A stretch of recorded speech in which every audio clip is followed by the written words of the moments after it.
আসসালামু আলাইকুম, কেমন আছেন সবাই? আশা করি আল্লাহর মেহেরবানিতে সবাই খুব ভালো আছেন। Welcome to Maria kitchen. আজ আপনাদের সাথে শেয়ার করব একদম সহজভাবে ডিম আলু দিয়ে খুবই মজার একটি ঝোল রান্নার রেসিপি শেয়ার করব। তো চলুন কথা না বাড়িয়ে আজকে রেসিপিটা শুরু করা যাক। তো এই রেসিপিটা করার জন্য এখানে আমি 10-12টি আলু নিয়েছি, ছোট ছোট সাইজের। আপনারা চাইলে বড় সাইজের আলুও নিয়ে নিতে পারেন। এখন আমি একটি গ্লাস দিয়ে আলুগুলোকে খুব ভালো করে ম্যাশ করে নেব। আলুগুলোকে আমি আগে খুব ভালো করে সিদ্ধ করে নিয়েছিলাম। এখন আমি একটি গ্লাস দিয়ে খুব ভালো করে ম্যাশ করে নিতে হবে। আর এই আলুগুলোকে গরম অবস্থায় ম্যাশ করে নিতে হবে, তা না হলে দেখা যায় খুব ভালো করে ম্যাশ হবে না।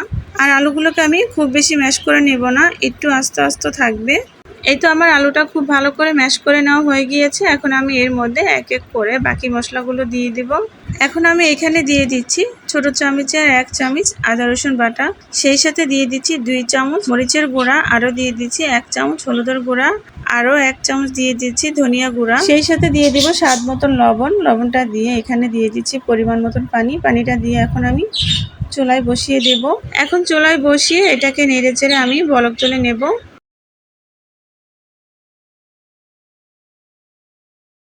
এই তো বলক চলে এসেছে। এখন আমি নিচ থেকে নেড়েচেড়ে আবারও খুব ভালো করে একটু মিশিয়ে নেব।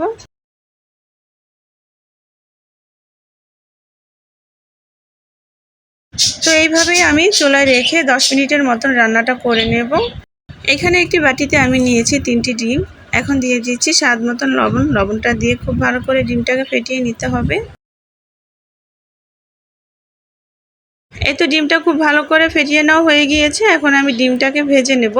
তো এর জন্যই চুলায় একটি কড়াই বসিয়ে এখানে দিয়েছি পরিমাণ মতন তেল। তেলটা যখন গরম হয়ে আসবে সেই পর্যায়ে এখানে আমি ডিমটা দিয়ে দেব। ডিমটার যখন এক সাইড হয়ে আসবে সেই পর্যায়ে আমি ডিমটাকে একটু আলতো হাতে উল্টিয়ে দিচ্ছি। এই তো আমি ফোল্ড করে নিয়েছি। এখন আমি পিস পিস করে কেটে নেব।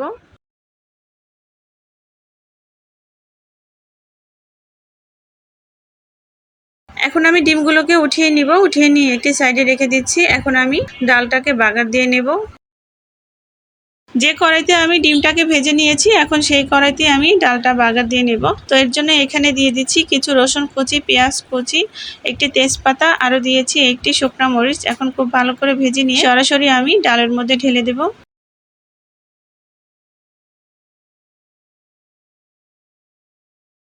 এই তো ঢেলে নিয়েছি। এখন 2-1টি বলক তুলে নিয়ে এখানে দিয়ে দিব সেই ভেজে রাখা ডিমগুলো।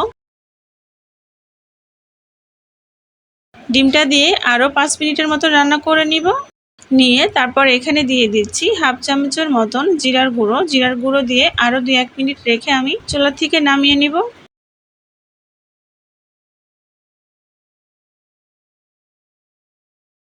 এই তো আমার রান্নাটা কিন্তু হয়ে গিয়েছে। আর একদমই সহজভাবে এই রান্নাটা তৈরি করে নিলাম। অনেক বেশি মজার হয় এই রান্নাটা।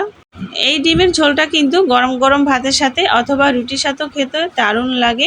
তো আমার আজকের রেসিপিটা ছিল এই পর্যন্তই। ভালো লাগলে লাইক অ্যান্ড সাবস্ক্রাইব করে দিবেন। আল্লাহ হাফেজ।